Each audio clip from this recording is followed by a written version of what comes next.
주님을 기뻐할 수 있는 것은 주님이 우리의 기쁨이 되시기 때문입니다. 이미 우리 안에 완벽하게 주님께서 이루신 것 때문에, 그리고 이루실 것을 우리가 신뢰하기 때문에 하나님이 완전하시기에 내가 나의 삶과 환경을 기뻐하기보다 나의 삶을 인도하실 주님을 기뻐하는 것임을 고백합니다. 주님, 우리가 주님의 사랑 가운데 있음을 감사합니다. 오늘도 우리를 붙드신, 하나님 나의 삶을 붙드신 주님의 사랑을 우리가 기억하며 우리가 누구인지 그 사랑을 우리 위해 표현해 주신 그 주님의 그 놀라우신 사랑을 기억하며 우리가 살기 원합니다. 우리가 주의 사랑을 기억하며 다시 한번 이 찬양 드리며 주 앞에 나아갔으면 좋겠습니다. 하나님, 나의 삶을 붙드신 주님, 나의 삶을 덮으신 주님의 은혜와 감사합니다. 나의 삶이 주님 되신 줄 알지. 내가 주의 사랑, 주의 사랑 모든 건 내려놓고 내 주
주 나의 그 삶을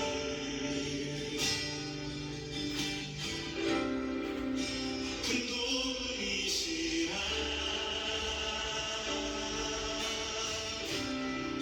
주의 얼굴 구할 때 주의 영을 구사 주의 영을 구사 주신 사랑 안에서 주신 사랑 안에서 주를 보게 하소서 주를 보게 하소서 내 영혼이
믿음의 눈 들어 주를 바라보리라. 내 영혼이 확정되고 확정되어 싸우니 믿음의 눈 들어 주를 바라보리라.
10월 15일 주일 3일밤 예배를 시작하도록 하겠습니다.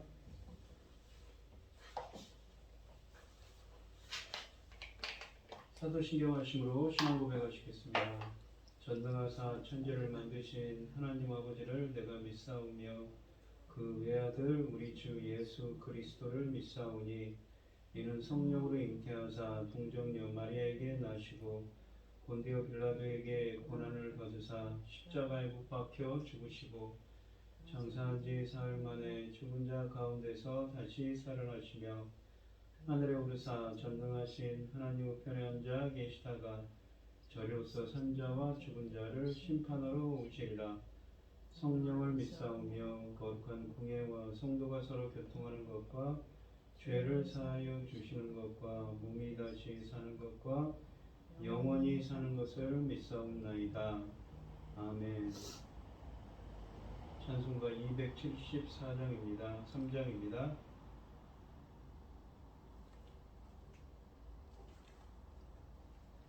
나 주를 멀리 떠났다 이제 옵니다. 나 죄의 길에 시달려 주여 옵니다.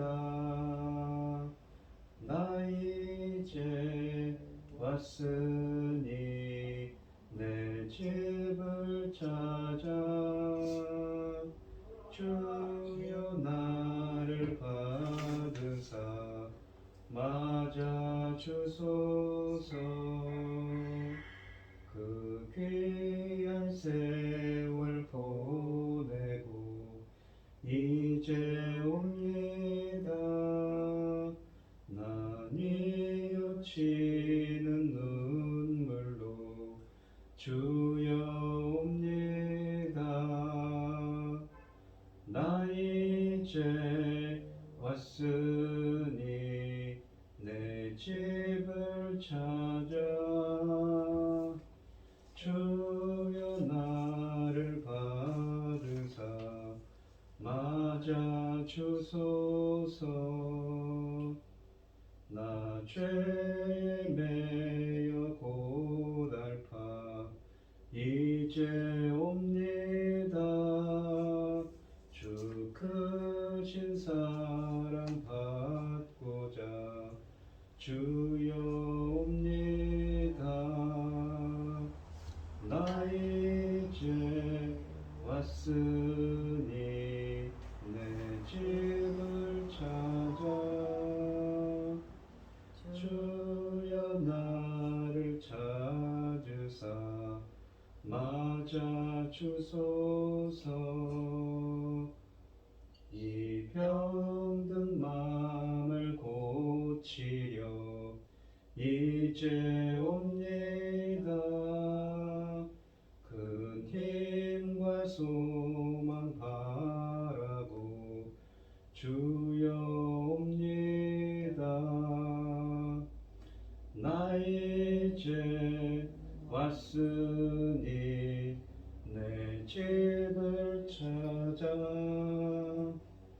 주여 나를 받으사 맞아 주소서.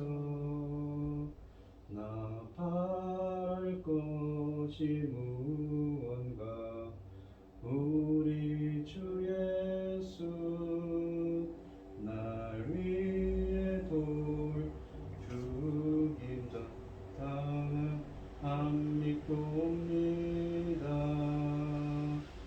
나 이제 왔으니 내 집을 찾아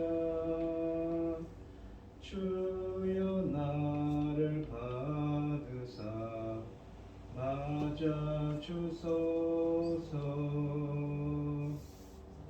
아멘.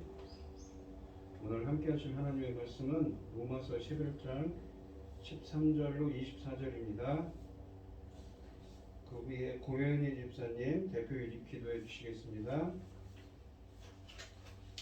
로마서 11장 13절로 24절입니다. 교독을 하도록 하겠습니다. 제가 먼저 읽겠습니다. 내가 이방인인 너희에게 말하노라. 내가 이방인의 사도인 만큼 내 직분을 영광스럽게 여기노니 우리는 홍대 고립을 아무쪼록 시인하게 하여 그들 중에서 얼마를 구원하려 합니다. 그들을 버리는 것이 세상의 화목이 되거든 그 받아들이는 것이 죽은 자 가운데서 살아나는 것이 아니면 무엇이리요. 제사하는 처음 익은 곡식 가루가 거룩한즉 떡덩이도 그러하고 뿌리가 거룩한즉 가지도 그러하니라. 또한 가지 얼마가 꺾이었는데 돌 감람나무인 네가 그들 중에 젖붙임이 되어 참 감람나무 뿌리에 진액을 함께 받는 자가 되었은즉 그 가지들을 향하여 자랑하지마라. 자랑할지라도 그 뿌리가 보존하는 것이 아니요 그 뿌리를 보존하는 것이 아니요 뿌리가 너를 보존하는 것이라. 그러면 네 말이 가지들이 꺾인 것은 나로 젖붙임을 받게 하려 함이라 하리니 얼토다 그들은 믿지 아니함으로 꺾이고 너는 믿음으로 섰느니라. 높은 마음을 품지 말고 두려워하라. 하나님은 원가지들도 아끼지 아니하셨음 즉 너도 아끼지 아니하시리라. 그러므로 하나님의 인자하심과 준엄하심을 보라. 넘어지는 자들에게는 준엄하심이 있음이니 너희가 만일 하나님의 인자하심에 머물러 있으면 그 인자가 너희에게 있으리라. 그렇지 않으면 너도 찍히는 바 되리라. 그래도 믿지 아니하는데 머무르지 아니하면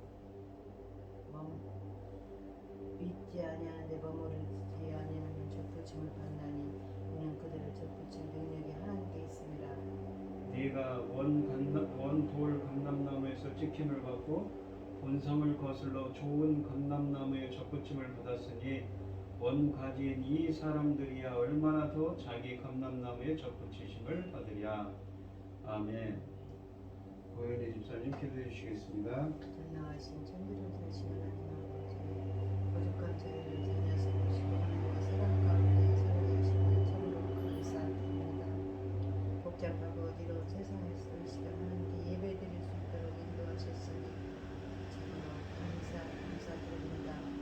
이 시간에도 우크라이나에서는 전쟁에 수많은 자들이 죽어가고 있습니다. 이런 상황인데도 누가 해결해 줄 자들이 나오지 않고 있습니다. 하나님께서 도와주시옵소서. 안타까이 바라볼 수밖에 없는 저희는 더 너무나 안타까울 수밖에 없습니다. 사랑하는 아버지 하나님, 저희는 아무리 암울한 세상이라 할지라도 저희는 오직 하나님만 바라보고 있습니다. 하나님께서 가장 좋은 길로 인도하실 것을 기다리고 있습니다. 아버지께서 저희 나라를 지켜내고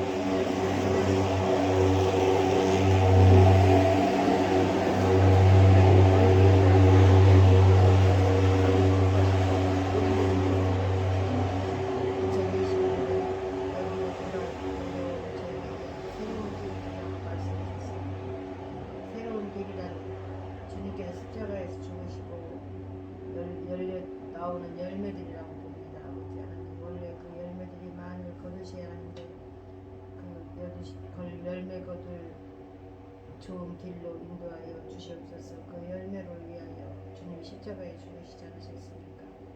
그 열매가 어찌 때를 늦출 수 있겠습니까? 양을 줄일 수 있겠습니까?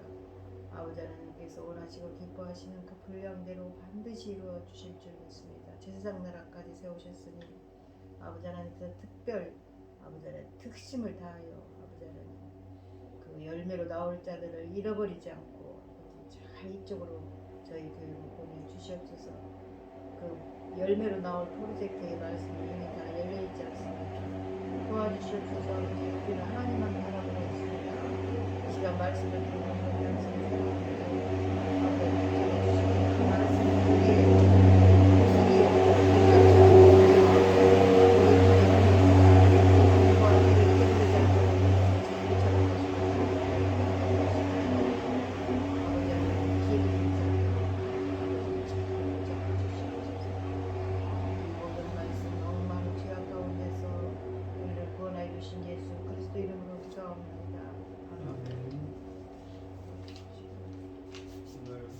함께 하실 하나님의 말씀의 제목은 이스라엘과 이방인의 구원 방법이라는 말씀으로 오늘 본 말씀을 전하도록 하겠습니다. 지난 시간에 보시면 이 11장 1절로 12절에 보시면 이 바울의 이 바알에게 무릎 꿇지 않은 7천 명의 남은 자가 있다고 했습니다. 비록 이 이방인의 사도인 이 바울이 지금 로마 교회에 편지를 썼지만 이 유대인들에게도 남은 자가 있다는 그 소망을 주시지요. 그런 것처럼 그들에게도 영적인 축복의 길이 남아 있음을 본문을 통해서 또한 말씀하고 계십니다. 이스라엘이 실패하여 넘어졌지만 회복의 가능성까지 사라진 것은 아닙니다. 바울은 감람나무 비유를 통해서 접붙임을 받은 이방인들에게 자긍하거나 자만해서는 안 된다고 권면하고 있습니다. 이 13절 말씀을 보시면 내가 이방인인 너희에게 말하노라 내가 이방인의 사도인 만큼 내 직분을 영광스럽게 여기노니 라고 되어 있습니다. 이 바울이 이방인 사도로서 자신의 직분에 대한 개인적인 생각을 피력하는 것은 본문의 흐름을 끊는 것처럼 보이지만 그가 이 이방인의 사도로서 자신의 직분에 대해 영광스럽게 생각하는 것은 이스라엘의 영적 축복의 충만함이 성취될 수 있도록 촉진하는 자신의 역할을 중요하게 생각했기 때문입니다. 그렇다면 이 13절로 14절 말씀은 우연하게 끼어든 구절이 아니라 이 12절에서 소개된 사상, 그러니까 이 남은 이스라엘의 영적 축복에 대한 영적 충만함에 대한 사상을 잇고 있는 것입니다. 주로 이방 선교에 집중한 바울의 사역은 이스라엘의 미래에 간접적이지만 중요한 파급 효과를 미칩니다. 바울은 그의 독자들을 이방인인 너희로 부릅니다. 이런 표현은 그가 자신의 주장을 로마 교회의 다수를 점하는 이방 기독교인들에게 적용하려는 의도를 시사해 줍니다. 이 13절과 14절은 바울이 이방 선교에만 헌신함으로써 이스라엘과 관련하여 이방 기독교인들 가운데 생길 수 있는 오해를 교정하는 데 관심을 기울이고 있음을 보여줍니다. 그가 이방 선교 사역의 대부분의 시간을 보낸 것은 이스라엘에 대한 애정과 관심을 포기했기 때문이 아니라 이방인의 사도로서 부르신 하나님의 소명에 따른 것일 뿐입니다. 바울은 자신의 주어진 소명에 따라 이방인의 사도가 된 자신의 직분의 긍지를 느끼고 있고 또한 지금까지 그것을 수행하기 위해 총력을 질주해왔지만 그것은 사실 간접적이나마 이스라엘 백성들을 하나님 나라에 끌어들이는 데 도움이 된다고 생각했기 때문입니다. 물론 이것은 바울이 이 이방인 선교에 뛰어들게 만든 유일한 이유도 아니고 가장 중요한 이유도 아닙니다. 하지만 그는 자신의 이방 선교 사역이 하나님의 섭리 속에서 이스라엘의 미래 운명과도 연결되어 있다고 확신했던 것은 분명합니다. 이 14절에 보시면 이는 혹 내 고륙을 아무쪼록 시기하게 하여, 고륙이라는 건 이스라엘 백성들이죠. 그러니까 자기 동족인 유대인들을 뜻합니다. 아무쪼록 시기하게 하여 그들에게 질투가 나게 해서 그들 중에서 얼마를 구원하게 하니라 라고 되어 있습니다. 이 바울이 이방 선교에 헌신했던 것은 간접적이나마 이스라엘을 시기하게 하여 그들 중 얼마를 구원하려는 목적을 지녔다고 말씀하고 있습니다. 여기서 그는 자신이 구원사 속에서 중요한 역할을 담당한 것으로 이해했음이 분명합니다. 이 이방인의 사도로서 그가 담당한 역할은 이방인만 아니라 이스라엘의 구원에도 관계가 있다고 주장하기 때문이지요. 하지만 이 이스라엘을 향한 바울의 구원 사역을 지나치게 과장할 필요는 없습니다. 바울은 자신의 사역이 구원의 정점으로 나아가는 보다 폭넓은 하나님의 구원 계획 속에 서 있다고 생각은 했지만 자신을 이스라엘의 영적 충만함을 가져다줄 재림의 전조적 인물로 통역하지는 않았습니다. 자신의 소망은 단지 이스라엘 중에서 얼마를 구원하려는 것뿐이었지요. 이 15절에 보시면 그들을 버리는 것이 세상의 화목이 되거든. 화목이라는 말은 이 히브리 헬라어로 뭐냐면 카탈라게입니다. 우리가 로마서 5장 10절에 쓰여져 있는 이 화목이라는 건 에이렌의 샬롬을 뜻하는 것이 아니라 카탈라게 하나님의 영광의 회복입니다. 그러니까 세상의 화목이라는 것은 좀 이따 설명드리겠지만 바로 유대인들이 아니라 이방인들의 이렇게 하나님의 영광을 회복하게 된 그들의 구원받았음을 뜻하는 말이죠.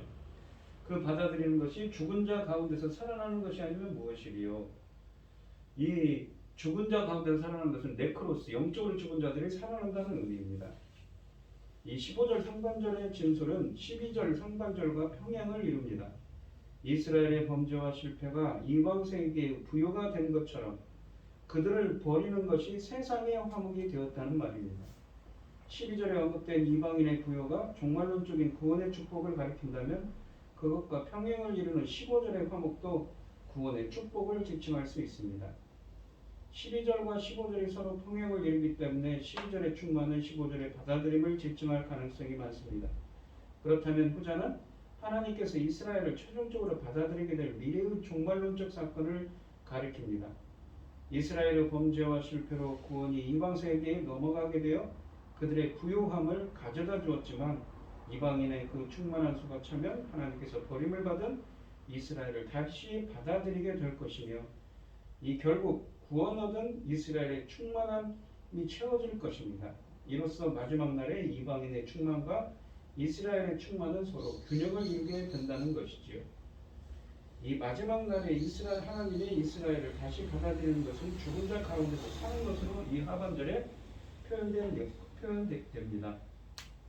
이 불순종에 빠져 있던 이스라엘은 하나님 앞에서 영적으로 죽은 존재였는데 그들에게 성령 세례가 덧붙여서 영적으로 죽은 자가 살아나는 것은 로마서 6장에 있는 영적으로 죽은 자가 이 살아난다는 그 성령 세례의 의미를 담고 있는 본문이지요. 또한 근접 본문에서 문맥적으로 보시면 이스라엘을 받아들이는 것은 그들의 충만과 평행, 12절에 있는 그들의 충만과 평행을 이루고 또한 온 이스라엘의 구원과도 평행을 이룹니다. 만일 온 이스라엘의 구원 또는 이스라엘의 충만이 마지막 때에 있게 될 종말론적인 축복이라면 이 마지막 때라는 것은 무엇입니까? 주님이 임하시는 때이죠. 파루시아를 의미합니다. 본문의 표현은 영적인 부활 사건을 가리킨다고 볼 수가 있습니다. 이스라엘의 범죄와 실패가 이방인들에게 구원의 축복을 가져다 준 것은 역사 속에서 일어난 사건이라면 이스라엘의 충만과 받아들임, 이 12절에 있는 이스라엘의 충만과 15절에 있는 받아들임은 구원사의 정점에서 일어날 사건이라는 것입니다. 그러니까 이 이스라엘의 구원이 있다는 것이지요. 그러면서 16절을 보시면 이 비유인데 제사는 처음 익은 곡식가루가 거룩한 즉 떡덩이도 그러하고 뿌리가 그러한 즉 가지도 그러하니라 라고 되어 있습니다. 이 11절부터 24절 말씀은 유대인과 이방인이 하나님의 동일한 구원 계획에 속해 있음을 밝히는 바울의 보다 큰 문맥에 속해 있지만 이 특히 16절 말씀은 11절부터 15절에서 한 그 말씀들을 요약해주고 또한 뒤에 있는 17절부터 24절의 주장에 길을 열어주는 역할을 합니다. 하나님은 이스라엘을 영구적으로 버리신 것이 아니고 그들 중에 얼마를 구원하실 거라는 것이지요. 이스라엘 중에 구원을 얻게 될 이들은 16절에서 거룩한 떡덩이로 비유되고 그들의 존재는 또한 마지막 날에 이스라엘 백성에게 충만과 받아들임이 있을 것을 예시해 줍니다. 16절은 또한 뿌리 은유를 끌어들임으로써 17절로 24절에 등장하는 감람나무 뿌리와 가지들의 비유를 준비시킵니다. 이 16절 상반절의 언어는 제사 용어에서 나온 것입니다.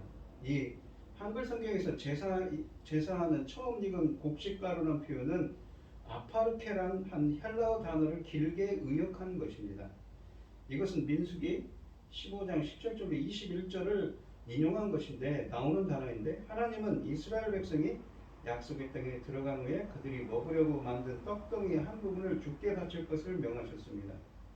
바울이 여기서 말하려는 요점은 제물로 바쳐진 떡덩이의 첫 번째 부분이 거룩하다면 전체 떡덩이도 거룩하다는 것입니다.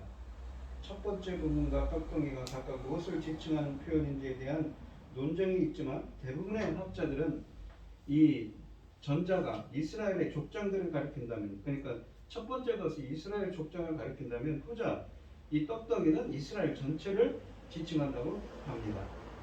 이 하나님께서 족장들을 선택하셨다는 것은 그들의 후손으로서 이스라엘 백성 전체가 하나님에게 구별된 자들이라는 것을 시사해 줍니다. 그러니까 이스라엘은 원래 하나님께 성별된 민족이었지 않습니까? 아브라함의 자손으로서.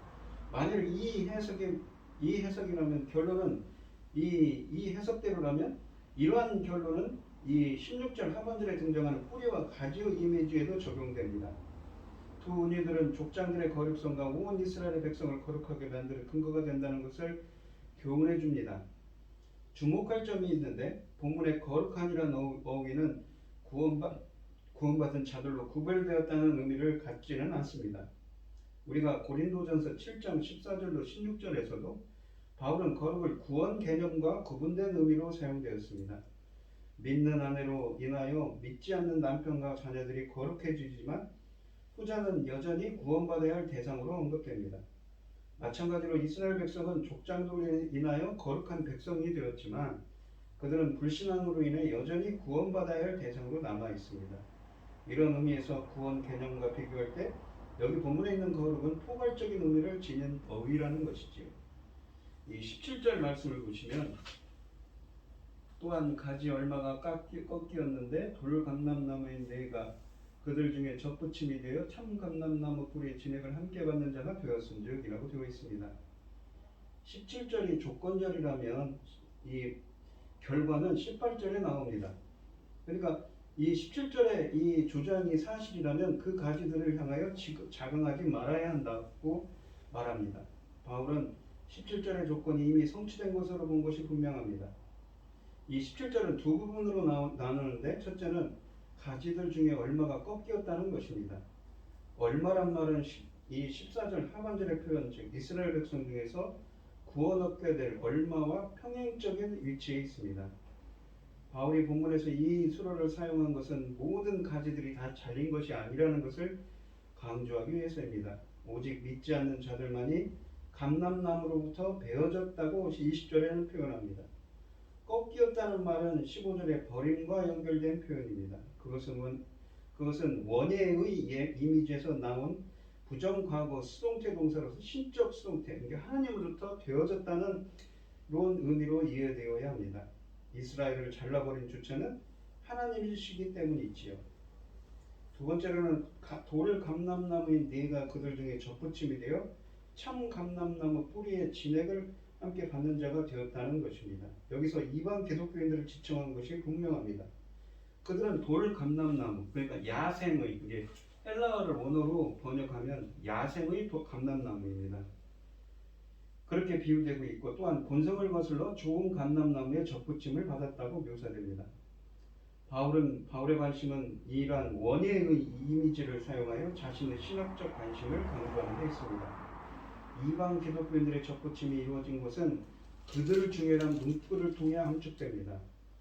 이 핵심은 무엇이냐면 이방 기독교인들로 구성된 신약교회가 이스라엘을 대체했다는 것이 아니라 이스라엘이 이란 나무의 접붙임을 받았다는 것입니다. 이방 기독교회를 지탱하는 뿌리는 여전히 이스라엘이라는 것이지.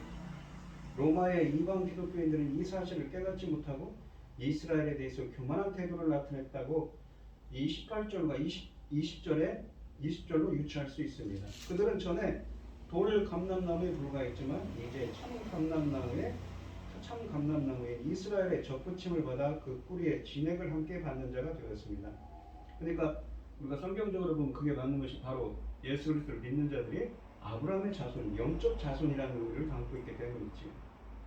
그래서 이 구약과 연관성이 있습니다. 이 헬라어 본문은 함께 받는 자라고 되어 있는데 함께 받는 자는 쉼 코이노노스, 코이노이니아가 뭐냐면 교제거든요. 코이노노스라는 것은 이 참가자를 뜻합니다. 그러니까 쉼이라는 건 함께, 공동 참가자, 동반자를 의미합니다. 그러니까 동반자인 이 함께 받는 자를 세 개의 소유격 표현들로 연결합니다. 뿌리를 뜻하는 단어로서 함께 받는 자를 직접 수식하고 셋째 단어인 감람나무로서 이 첫 번째 단어를 수식합니다. 그 진액이라는 의미는 뭐냐면 첫 번째 단어, 그러니까 뿌리와 관계가 집중됩니다. 그것은 신약에서 희귀한 수로로서 이 식물이나 나무의 부유함을 의미하거나 좀 부유한 뿌리를 뜻합니다. 그래서 뿌리와 중복되기 때문에 한글 성경에서는 진액으로 번역하는 것이 자유롭습니다. 감람나무의 뿌리의 진액을 함께 얻는 자가 되었다는 의미를 갖게 된 것입니다. 감람나무는 지중해 지역에서 감람나무가 가장 널리 재배되는 과실입니다. 구약에서 감람나무는 이스라엘을 나타내는 상징으로 자주 사용되었습니다. 바울이 이스라엘을 감람나무에 비유한 것은 이스라엘을 선택한 하나님의 목적을 강조하기 위함입니다. 성경의 여러 구절이 증언하듯이 하나님은 이스라엘이 열매 맺는 백성, 즉 하나님의 뜻을 행할 줄 아는 백성이 되게 하려는 목적으로 그들을 택하셨습니다. 이 자연 상태의 야생 감람나무는 열매를 맺지 않기로 유명하기 때문에 농부들은 열매를 더 많이 맺게 하기 위해서는 어떻게 합니까? 바울의 이야기처럼 어떻게 합니까? 참 감람나무에 접을 붙인다는 것이지요. 그는 이스라엘을 참 감람나무로 비유함으로써 그들이 이방인들에 비해 우월한 영적 유산을 가졌다는 것을 분명히 본문에서 인정하고 있는 것입니다. 감람나무 뿌리가 이스라엘의 족장들을 가리킨다면 이방 기독교인들은 접붙임을 받은 감람나무인 누구를 지칭하는가요? 이방인들이 접붙임을 받은 감람나무는 누구를 지칭할까요? 참 감람나무는 유대 기독교인들로 구성된 하나님의 백성을 가리킨다고 이해하는 것이 옳습니다. 그렇다면 하나님의 백성에 대한 바울의 이해는 로마서 전반부를 주도하는 믿음, 칭의, 그리고 로마서 후반부에서 이 해설하는 감람나무 비유 사이의 신학적 균형을 이루는 방식으로 해석됩니다. 어떻게 보면 바울의 이신칭의 복음에 믿음으로 의롭게 된다는 복음의 논리는 유대인과 이방인의 인종적 구분을 해체시키는 것처럼 보입니다. 왜냐하면 그것은 처음부터 유대인과 이방인 모두를 죄 아래에 있는 세상적 존재로 간주함으로써 언약 백성으로서의 유대인들의 특권적 지위를 무효화시키는 것처럼 보였기 때문이지요. 하지만 바울은 감람나무 비유를 통해서 이스라엘의 구원사적 우선성을 재확립하고 있는 것입니다. 그러니까 그들의 뿌리가 무엇인가? 구원의 뿌리가 이스라엘에게 먼저 있었다는 것이지요. 그거를 인정하는 것입니다. 그러니까 이 이스라엘의 영적 유산에 뿌리를 두고 거기서 영적 자양분을 받는 접붙임을 받은 하나님의 백성으로 누구를 표현하는 것입니까? 이방 기독교인들을, 이방인 크리스찬들을 표현하고 있는 것이지요. 18절에 보시면 그 가지들을 향하여 자랑하지 말라. 자랑할지라도 네가 뿌리를 보존하는 것이 아니요 뿌리가 너를 보존하는 것이니라 라고 되어 있습니다. 그 가지를 향하여 자랑하지 말라는 17절의 복음을 완성한 것이 18절입니다. 자랑하다는 동사는 경쟁적인 우월의식을 가지고 다른 사람들을 얕보는 무례함을 지칭할 때 사용됩니다. 로마의 이방 기독교인들이 자랑하지 말아야 할 상대는 그 가지들입니다. 바울은 누구를 염두에 두고 한 말인가요? 문맥적으로 보면 이 불신앙 때문에 꺾인 유대인들과 감람나무에 접붙임 받은 이방 기독교인들을 대조하고 있기 때문에 바울이 여기서 믿지 않는 유대인들을 지칭하며 한 말이 분명합니다.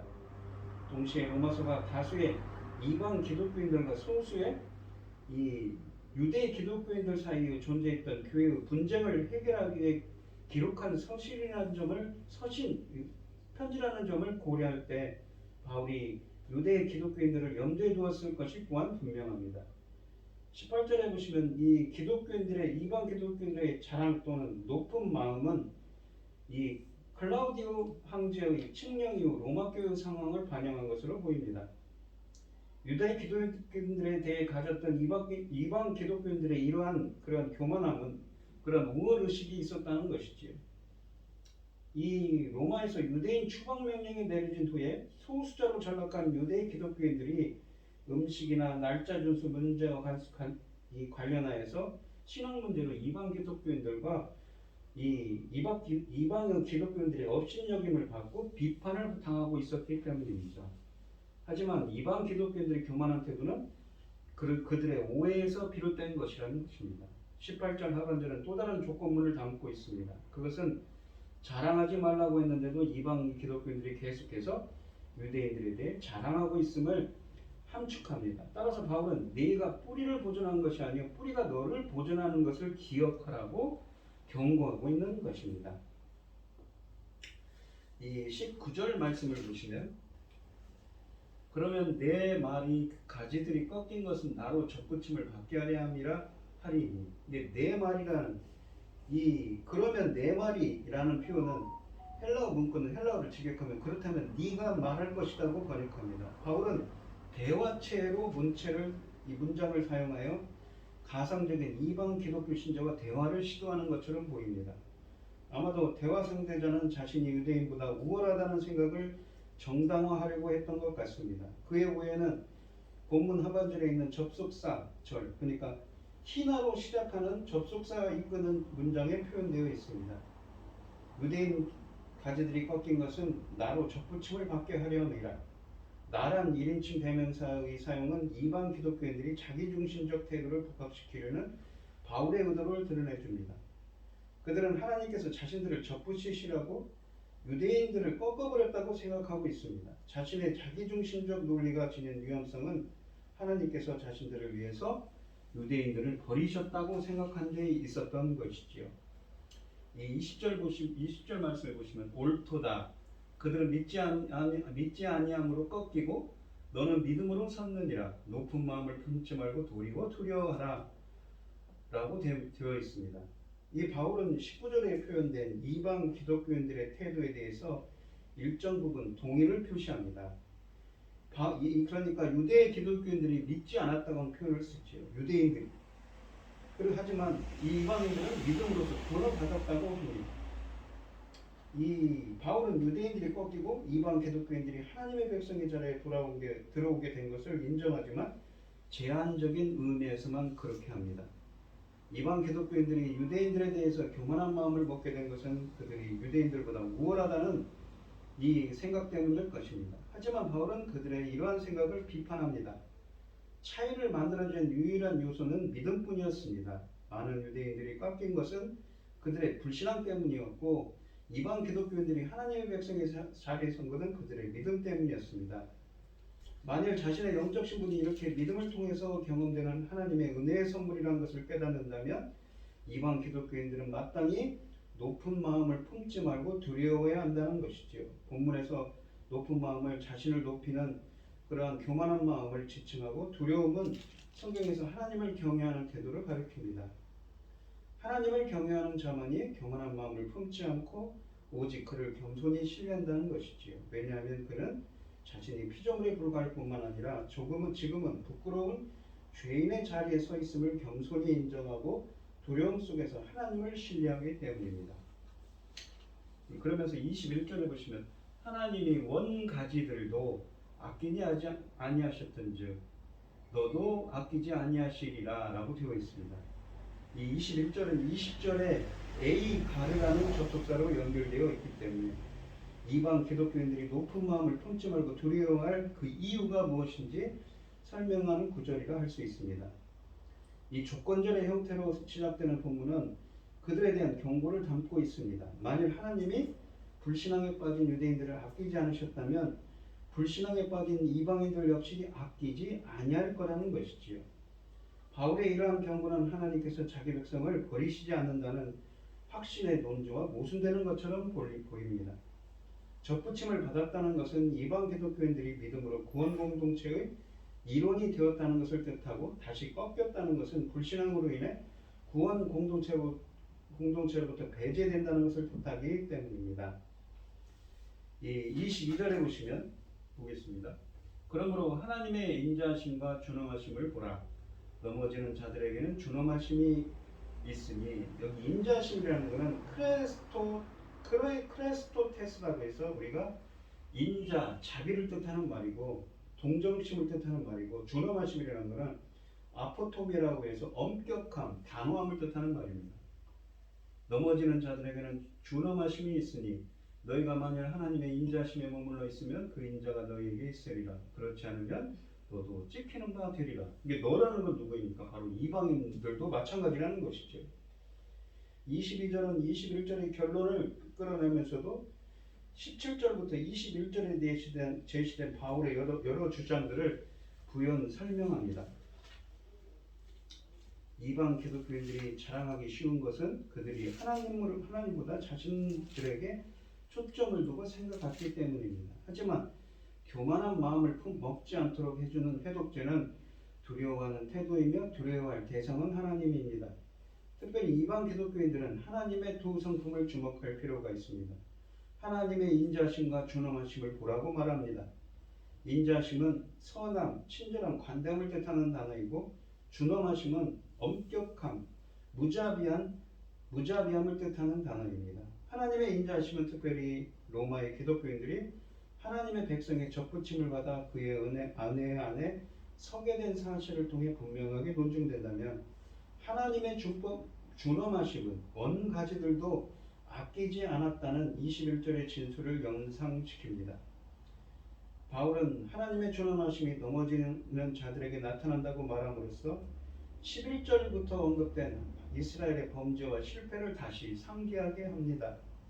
이로써 그는 이스라엘의 책임 문제를 부각시킵니다.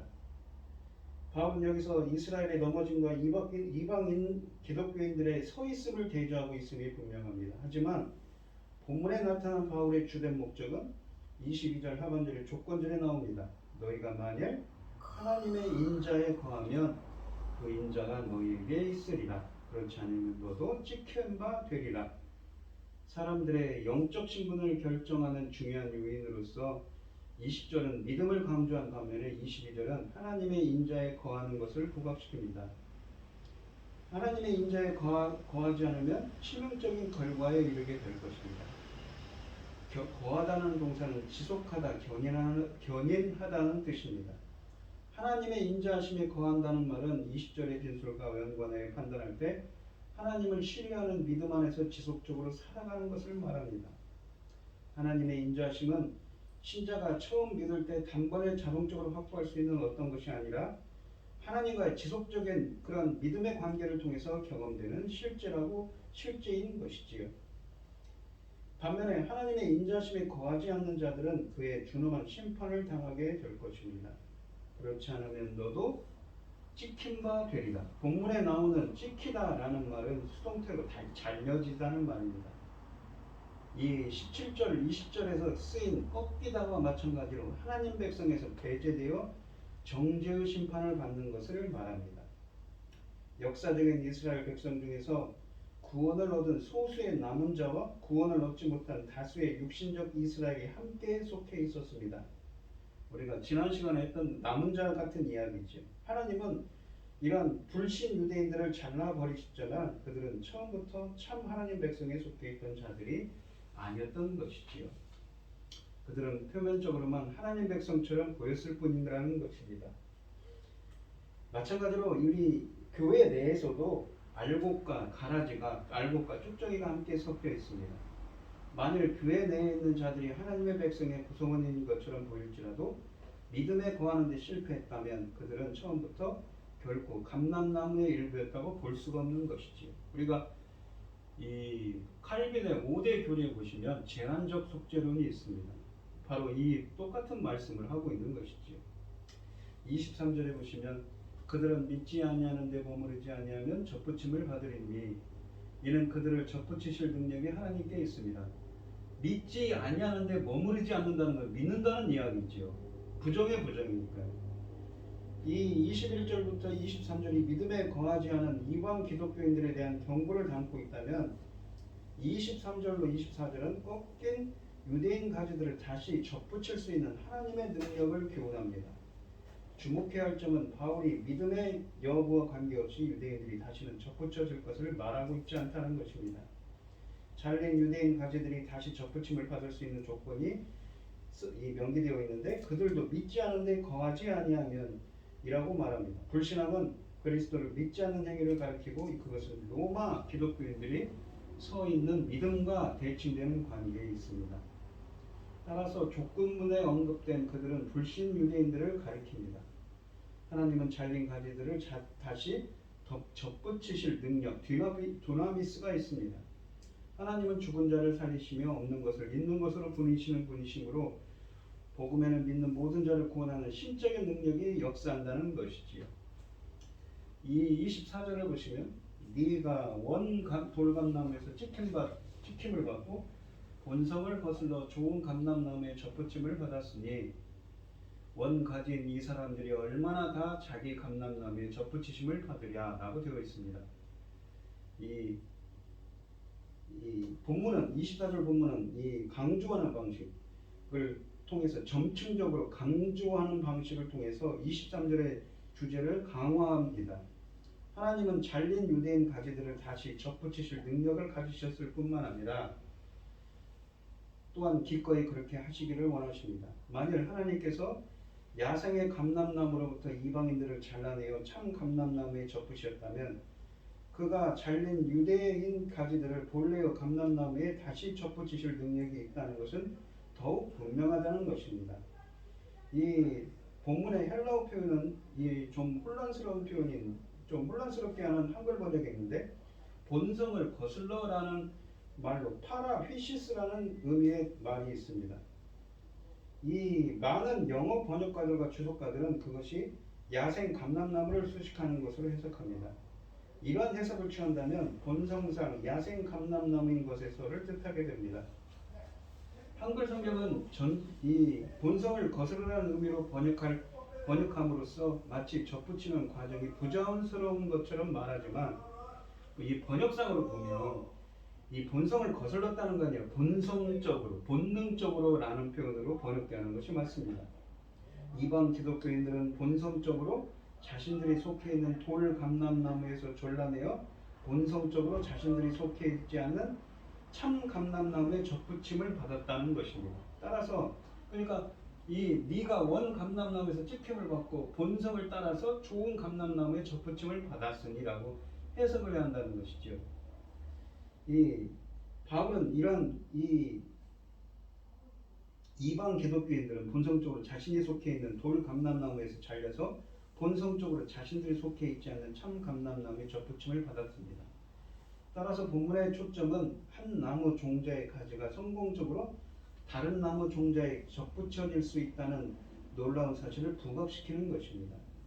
이러한 점층적인 표현들을 통해서 얼마나 더 이스라엘을 회복하시는 하나님의 주권적 능력과 의지를 강화시키는 표현을 쓰고 있는 것입니다. 우리는 이방인보다 유대인을 구원하는 일이 훨씬 더 쉽다는 식으로 이 본문을 해석할 필요는 없습니다. 유대인이든 이방인이든 간에 모든 사람들은 죄 아래에 있기 때문에 오직 하나님의 특별한 은혜에 의해서만 구원을 받을 수 있습니다. 그럼에도 불구하고 바울이 본문에서 이러한 이 표현을 점층적인 표현을 사용한 것은 하나님의 언약이 처음부터 이스라엘과 맺어진 것이라는 사실을 부각시키려는 의도가 있습니다. 이스라엘과 맺은 언약 관계에서 볼 때 유대인들은 그들의 기원과 출발점을 거룩한 뿌리에 둔 사람이기 때문에 낯선 야생의 돌 감람나무 가지들을 접붙이는 것보다 그들을 원 감람나무에 다시 접붙이는 것이 그들이 비록 꺾이고 잘라졌더라도 원 감람나무에 더 잘 붙을 것이라는 그러한 하나님의 언약적인 신실함에 훨씬 더 부합한다는 것이지요. 그래서 이방인 기독교인들에게 교만하지 말라고 이야기하는 것입니다. 이 하나님께서는 원래 돌 감람나무였던 이방인이 제 하나님의 약속들 밖에 있었으며 세상에서 소망도 없고 하나님도 없는 우리는 원래 돌 감람나무였습니다. 그러나 하나님의 은혜로 참 감람나무에 접붙임 받아 아브라함의 자손이 되었습니다. 그래서 이스라엘의 역사는 우리의 역사가 되고 이스라엘의 조상들은 우리의 영적 조상이 되었습니다. 그러나 우리는 유대인들을 향하여 무시하거나 교만한 마음을 가지면 안 됩니다. 도리어 그들에게 감사하며 하나님 앞에서 겸손하고 하나님을 또한 두려워하는 태도를 우리는 가져야 하는 것이지요. 바울은 유대인들이 마음을 바꾼다면 더 잘 회복될 것이라고 했습니다. 하나님을 무시하던 이방인들이 회개했다면 선택받은 백성인 이방인의 회복은 더욱 쉬운 일을 유대인들의 회복은 더욱 쉬운 일일 것이라는 말씀을 하고 있습니다. 우리가 코로나로 오랫동안 교회가 이렇게 문을 닫고 있었죠. 그런데 성도였다가 교회를 멀리했던 자들이 마음을 바꾸고 하나님께 돌아오면 누구보다 더 깊은 신앙과 든든한 믿음을 갖게 될 것이라는 것을 우리는 본문을 통해서 유추할 수 있습니다. 그러니까 이 생판 모르는 사람들, 복음을 모르는 사람들보다는 교회 다녔던 사람들이 가능성이 높다는 이야기지요. 주의 믿음을 잃어버린 사람들이 회복할 수 있도록 주님의 은혜로 성령께서 도와달라고 간구하는 여러분들이 되시기를 바랍니다. 오늘 본문 말씀을 보시면 이 하나님께서는 무엇입니까? 이 사도 바울이 자신은 베냐민 지파예요. 자신은 본질상 진정한 유대인 중에 한 명이라고 이야기를 합니다. 그러면서 자신의 동족들의 구원에 대한 이야기를 9장부터 정말 교묘하면서 이야기를 합니다. 하지만 지난 시간에도 얘기했듯이 하나님께서 남은 자가 있다고 이야기를 하죠. 본문에서는 또 어떻습니까? 이방인들이 그렇다고 해서 그 구원받은 이방인들이 우쭐하거나 교만치 말 것을 이야기합니다. 왜냐하면 유대인들은 이미 참 감람나무에 접붙였던 자들이었기 때문이지요. 그들은 더 잘 붙을 거라는 이야기를 하면서 그 이스라엘 유대인들에게 구원의 소망을 두시는 말씀들을 주십니다. 우리가 금방도 말씀드렸듯이 코로나로 많은 사람들이 2년이 넘는 세월 동안 교회와 멀어져 있고 지금도 사실은 많은 사람들이 교회를 안 가고 있습니다. 하지만 우리가 생판 모르는 그러한 복음을 처음 한 번도 전해보지 못한 사람들을 전도하는 것보다는 그러한 믿음이 떨어진 사람들을 전도하는 것이 그들에게 성령께서 역사해 주실 때 더 많은 은혜를 부어줄 수 있음을 본문을 통해서 알 수가 있습니다. 우리 주위에 있는 사람들이 비록 지금의 신앙이 옅어지고 하나님을 향한 말씀에 대한 열정이 식어졌을지라도 그 열정들을 성령께서 다시 불붙게 해주시고 그 열정으로 그 마음으로 하나님을 향한 사랑으로 다시 믿음으로 나아갈 수 있게 해달라고 간절히 기도하며 간구하는 여러분들이 되시기를 축원드리겠습니다. 기도하겠습니다. 하나님 아버지 감사합니다. 오늘 주신 말씀처럼 이 하나님께 특별하게 아브라함의 자손으로 성별된 이스라엘 유대인들은 에게도 남은 자들의 구원의 그러한 소망을 주십니다. 참 감람나무에 접붙였던 유대인들의 말로 바로 그들이 꺾임을 당했지만 이방인들보다 더 접붙임을 받을 것이라는 말씀을 통해서 구원의 소망과 구원의 은혜를 다시 한번 깨닫게 합니다. 비록 코로나로 많은 사람들 어렵지만 교회와 멀어지고 신앙이 옅어졌지만 다시 그들을 붙잡아 주시고 그들의 심령을 어루만져 주셔서 하나님의 말씀으로 믿음으로 인도할 수 있도록 주님 붙들어 주시고 함께하여 주시옵소서. 이 모든 말씀 거룩하신 예수님 이름으로 기도합니다. 아멘.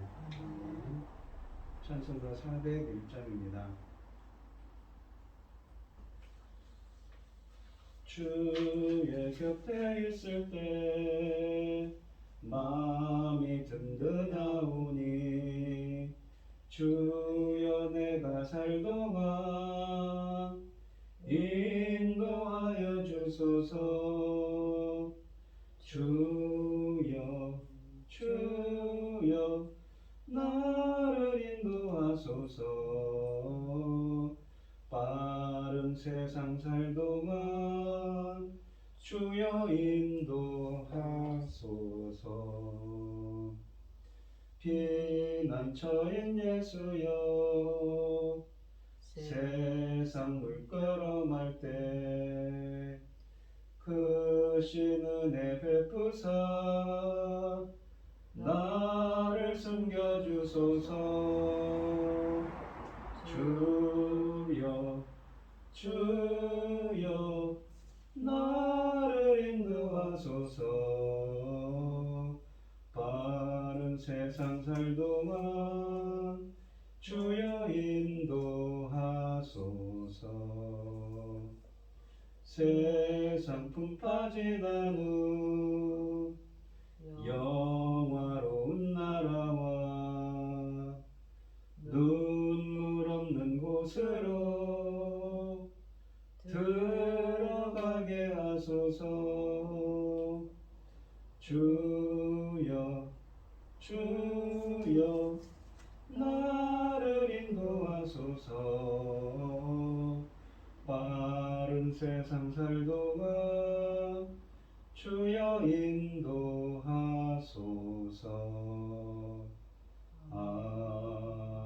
아멘. 축도하심으로 오늘 예배를 마치도록 하겠습니다.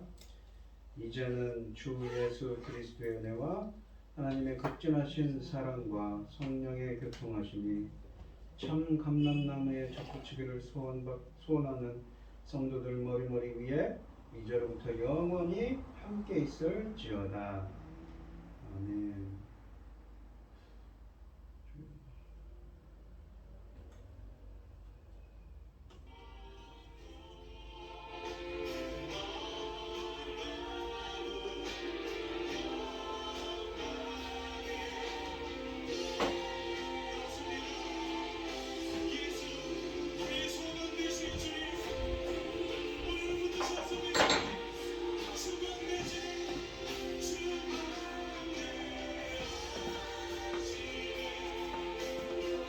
그러니까.